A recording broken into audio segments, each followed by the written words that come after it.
إن الحمد لله وحده والصلاة والسلام على من لا نبي بعده. أعوذ بالله السميع العليم من الشيطان الرجيم من همزه ونفخه ونفثه. بسم الله الرحمن الرحيم. فمن أظلم ممن كذب على الله وكذب بالصدق إذ جاءه أليس في جهنم مثوى للكافرين. اللہ رب العالمین، اللہ حکم الحاکمین، اللہ رب الرحمن 24ویں پارے کے آغاز میں سورہ زمر کی اس آیت میں فرماتے ہیں فمن اظلم، اس سے بڑھ کر ظالم کون جو اللہ تعالیٰ پر جھوٹ باندھے، یعنی اپنی طرف سے گھڑ کر کہے کہ اللہ تعالیٰ نے یوں فرمایا یوں نہیں فرمایا، تو اس سے بڑھ کر ظالم کون ہو سکتا ہے؟ یا وہ جو اللہ تعالیٰ نے جو صدق نازل فرمایا، سچ نازل فرمایا، اس کو وہ جھٹلائے، جو اللہ نے نازل فرمایا اس کو جھٹلائے، یا اپنی طرف سے کوئی بات لگا کے اللہ کے ذمہ لگائے، تو اس سے بڑھ کر ظالم کون ہو سکتا ہے؟ الیس فی جہنم مثوی للکافرین، ایسے کافروں کا ٹھکانہ جہنم کیا ہے، جہنم ان کا ٹھکانہ ہوگا۔ تو اس صورت میں آگے اللہ تعالیٰ کی طرف فرماتے ہیں قل افا ولئن سألتهم من خلق السماوات والارض لیقولن اللہ، اگر ان سے پوچھا جائے، یعنی کافروں سے تم پوچھو کس نے آسمانوں اور زمین کو خلق فرمایا ہے، پیدا فرمایا ہے، لیقولن اللہ، تو ان قریب وہ کہیں گے اللہ تعالیٰ نے۔ قل افرأیتم ما تدعون من دون اللہ، تو پھر ان سے پوچھو کہ پھر تم کیوں جو ہے وہ اللہ کے سوا دوسروں کو مدد کے لیے پکارتے ہو؟ ان ارادنی اللہ بضر هل هن کاشفات ضرہ، اگر اللہ تبارک تعالیٰ مجھے کسی تکلیف میں مبتلا کرنا چاہے تو کیا وہ جو جن کو تم اللہ کے سوا پکار رہے ہو اس تکلیف کو دور کر سکتے ہیں؟ او ارادنی برحمت هل هن ممسکات رحمتی، یا اگر اللہ تبارک تعالیٰ مجھ پر کوئی رحمت کرنا چاہے وہ اس رحمت کو روک سکتے ہیں؟ قل حسبی اللہ، آپ فرما دیجئے میرے لیے اللہ ہی کافی ہے، علیہ یتوکل المتوکلون، توکل بھروسہ کرنے والوں کو اسی پر بھروسہ کرنا چاہیے، اسی پر توکل کرنا چاہیے۔ تو یہاں پر اللہ تعالیٰ نے اپنی توحید کو بڑے اچھے انداز میں بیان فرمایا ہے۔ تو آگے بھی اللہ تعالیٰ نے فرمایا ام اتخذوا من دون اللہ شفعاء، کیا وہ اللہ کے سفارشی انہوں نے بنا رکھے ہیں؟ قل اولو كانوا لا يملكون شيئا ولا يعقلون، فرما دیجئے اگر وہ کسی چیز کے مالک بھی نہ ہو اور نہ ہی وہ عقل رکھتے ہوں۔ قل للہ الشفاعۃ جمیعا، کہہ دیجئے ساری کی ساری سفارش اللہ تعالیٰ کی ہے، اللہ تبارک تعالیٰ جس کو چاہے عطا فرمائے۔ لہ ملک السماوات والارض ثم الیہ ترجعون، وہ آسمان و زمین کا مالک ہے اور اسی کی طرف لوٹ کر جانا ہے۔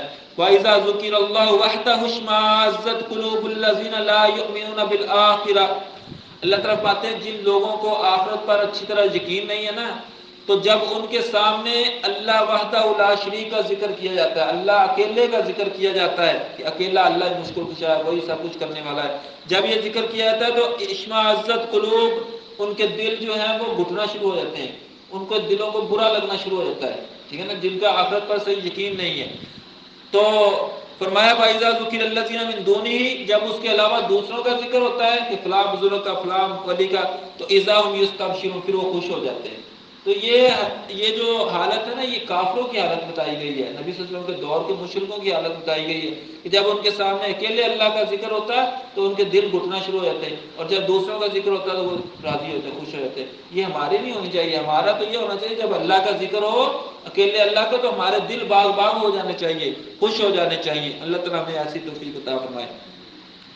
آگے اللہ تعالیٰ نے فرمایا قل یا عبادی الذین اسرفوا علی انفسہم لا تقنطوا من رحمت اللہ، فرما دیجئے میرے بندوں کو یہ پیغام پہنچا دیجئے، یا عبادی، اے میرے وہ بندو جنہوں نے اپنی جانوں پر کوئی ظلم کر لیا، کوئی گناہ کر لیا، کوئی غلطی کر لی، کوئی کوتاہی کر لی، لا تقنطوا من رحمت اللہ، وہ اللہ کی رحمت سے نا امید نہ ہو، یعنی کہ گناہ ہو گیا تو یہ نہیں کہ اللہ کی رحمت سے نا امید ہو جائے کہ اب تو عذاب ہی عذاب ہے، یہ نہیں ہے، بلکہ کیا ہے ان اللہ یغفر الذنوب جميعا، اللہ تعالیٰ تمام گناہوں کو معاف فرمانے والا ہے، یعنی ہر گناہ جس سے توبہ کر لیجیے اللہ معاف فرما دیتے ہیں۔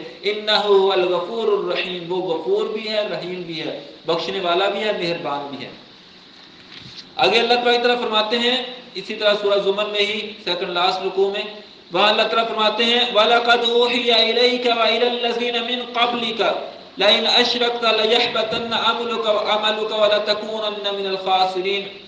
آپ فرما دیجئے یقیناً یقیناً آپ صلی اللہ علیہ وسلم کی طرف بھی وحی کی گئی اور آپ صلی اللہ علیہ وسلم سے پہلے انبیاء اور رسل کی طرف بھی وحی کی گئی۔ کیا وحی کی گئی؟ لئن اشرکت، اگر بالفرض با فرض محال یہ بھی شرک کر لیں، حالانکہ نبی آتے ہی شرک سے روکنے کے لیے، توحید کو پھیلانے کے لیے، اگر بالفرض با فرض محال یہ بھی شرک کر لیں، لیحبطن عملک، تو ان کے بھی تمام اعمال جو ہیں وہ ضائع ہو جائیں گے، وَلَتَكُونَنَّ مِنَ الْخَاسِرِينَ، یہ خسارہ پانے والوں میں شامل ہو جائیں گے۔ یہ یعنی کہ ان کو ہمیں سمجھانے کے لیے اللہ تعالیٰ نے فرمایا ہے، یعنی ہم میں سے کوئی شخص بھی، بڑے سے بڑا ہو چھوٹے سے چھوٹا ہو، اگر شرک کرے گا تو سارے عمل برباد ہو جائیں گے۔ اللہ تعالیٰ ہمیں شرک سے محفوظ رکھے۔ تو سورہ زمر کے آخری رکوع میں اللہ تعالیٰ نے نا، جب کافر جہنم کے اندر جائیں گے تو دروازوں پر جب ان کو فرشتے ملیں گے تو وہ ان سے سوال کریں گے، وَقَالَ لَهُمْ خَزَنَتُهَا أَلَمْ يَأْتِكُمْ رُسُلٌ مِّنْكُمْ، وہ پوچھیں کیا تمہارے پاس اللہ کے رسول نہیں آئے تھے؟ وہ تمہارے سامنے اللہ کی آیات پڑھ پڑھ کر سناتے نہیں تھے؟ تمہیں ڈراتے نہیں تھے؟ آج کے دن کے حوالے سے سمجھایا نہیں انہوں نے؟ وہ کہیں گے قالوا بلی ولکن حقت کلمۃ العذاب علی الکافرین، ہاں ضرور ڈرایا تھا، ضرور سمجھایا تھا، لیکن ہم ہی کافر بنے رہے اور ہم پر جو اللہ کا عذاب جو ہے وہ صادق ہو گیا۔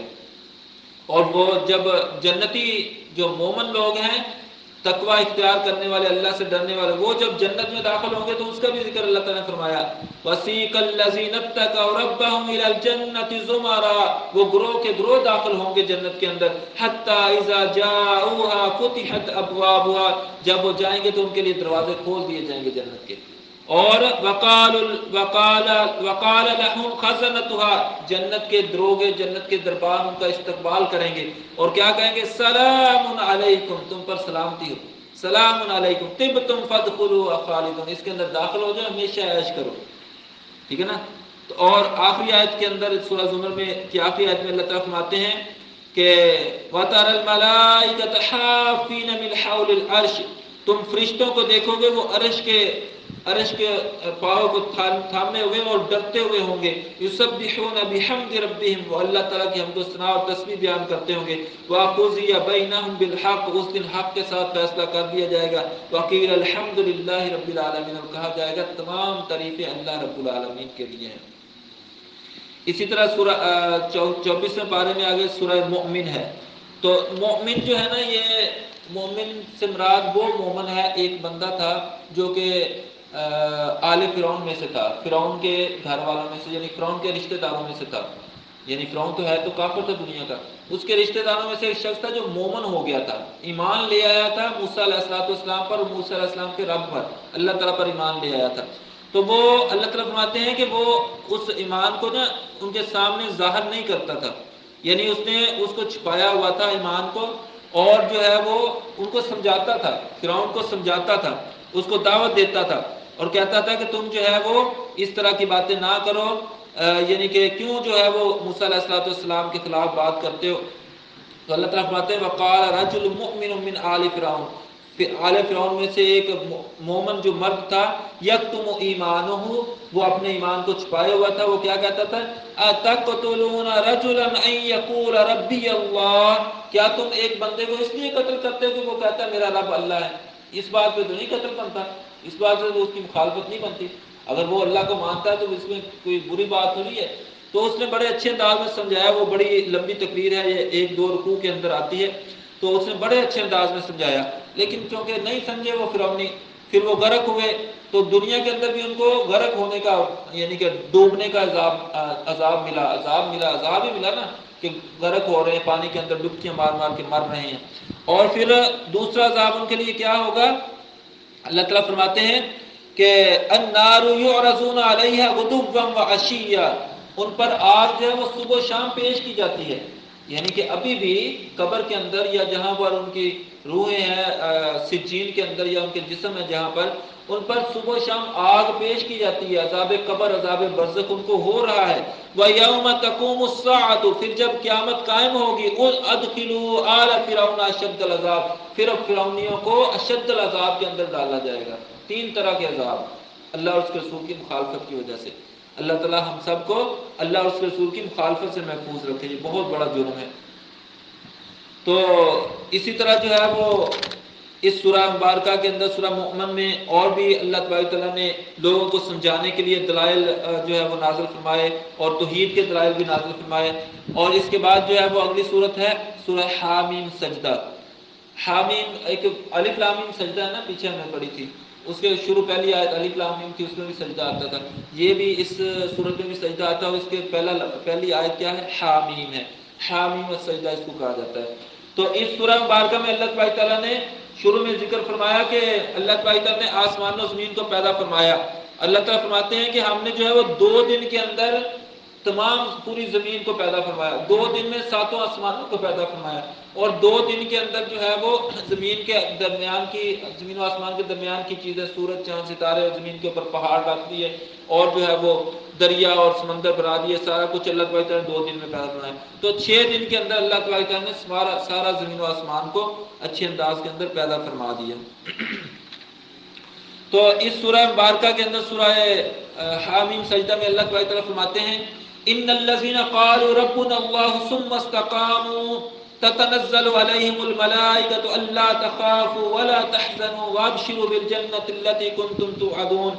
اللہ تعالیٰ فرماتے ہیں کہ جو لوگ ایمان لے آتے ہیں اور پھر اس پر ڈٹ جاتے ہیں، ایمان کو چھوڑتے نہیں ہیں، تو اس پر اللہ تعالیٰ کے فرشتے نازل ہوتے ہیں اور ان کو خوشخبریاں دیتے ہیں کہ تم خوف نہ کرو، غم نہ کرو، بلکہ تمہارے لیے جنت کی خوشخبریاں جس کا اللہ تعالیٰ تم سے وعدہ کیا ہوا ہے. نحن اولیاؤکم فی الحیات الدنیا، دنیا میں بھی تمہارے دوست ہیں، اور فی الآخرۃ، آخرت میں بھی تمہارے دوست ہیں. وَلَکُمْ فِیہا مَا تَشْتَہِی أَنفُسُکُم، وہاں جنت کے اندر جو تم مانگو گے، جو تمہارا دل چاہے گا تمہیں ملے گا. وَلَکُمْ فِیہا مَا تَدَّعُونَ، جو مانگو گے وہ بھی ملے گا، جو دل چاہے گا وہ بھی ملے گا. نُزُلًا مِّن غَفُورٍ رَحِیم، اللہ غفور الرحیم کی طرف سے مہمانی ہوگی. تو اس صورت میں جو ایک اللہ تبارک تعالیٰ سجدے والی آیت میں فرماتے ہیں وَمِنْ آیَاتِهِ اللَّيْلُ وَالنَّهَارُ، اللہ تعالیٰ کی آیات ہیں، اللہ کی نشانیاں ہیں، واضح بڑی بڑی نشانیاں ہیں. لیل اور نہار یعنی دن اور رات کا آنا جانا، جیسے صبح بیان ہوا تھا. وَالشَّمْسُ وَالْقَمَرُ، سورج اور چاند بھی اللہ تعالیٰ کی بڑی بڑی نشانیاں ہیں.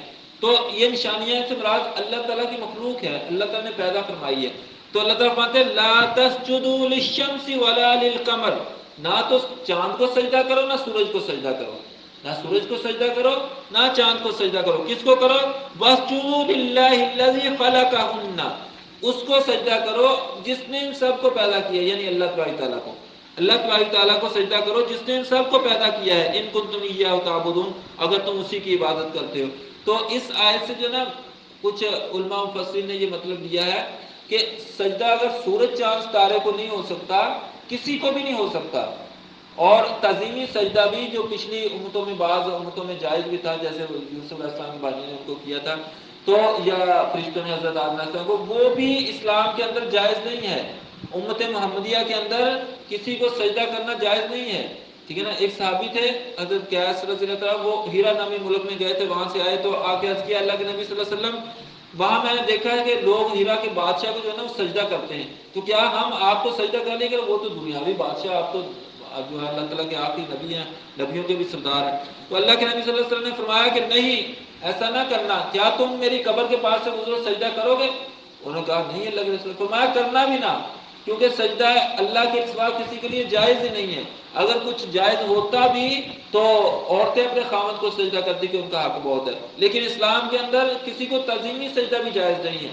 یہ آپ دیکھتے ہیں مختلف ویڈیوز کے اندر بھی وہ پیروں کو سجدہ کر رہے ہوتے ہیں، قبروں کو سجدہ کر رہے ہیں. یہ سارا ناجائز ہے، بالکل حرام کام ہے. تو صرف اللہ تعالیٰ کو سجدہ کرنا ہی جائز ہے. اللہ تبارک و تعالیٰ سے دعا ہے اللہ تبارک و تعالیٰ ہمیں اپنے ہی در پہ سجدہ کرنے کی توفیق عطا فرمائے. اللہ تبارک و تعالیٰ ہمیں کتاب و سنت کو سیکھنے، سمجھنے، عمل کرنے اور دوسروں تک پہنچانے کی توفیق عطا فرمائے. سبحانک اللہم و بحمدک، اشہد ان لا الہ الا انت، استغفرک و اتوب الیک.